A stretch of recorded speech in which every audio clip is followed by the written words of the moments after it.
खास है।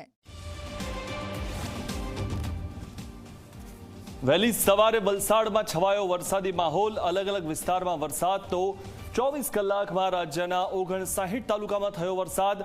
ઈડરમાં 3.5 ઇંચ વરસ્યો વરસાદ।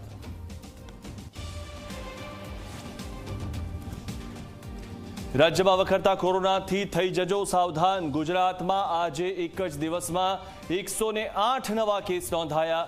રાજ્યમાં એક્ટિવ કેસની સંખ્યા થઈ 461।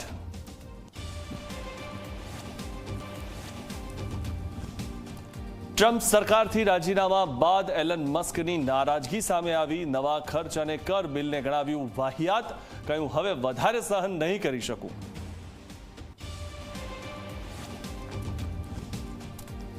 આઈપીએલ 2025ની ફાઇનલ જંગમાં રોયલ ચેલેન્જર્સ બેંગ્લોરની શાનદાર જીત। 6 રનથી પંજાબ કિંગ્સને હરાવીને આરસીબી બની આઈપીએલ ચેમ્પિયન। 18 વર્ષ બાદ વિરાટ કોહલીનું આઈપીએલ જીતવાનું સ્વપ્ન પૂર્ણ થયું।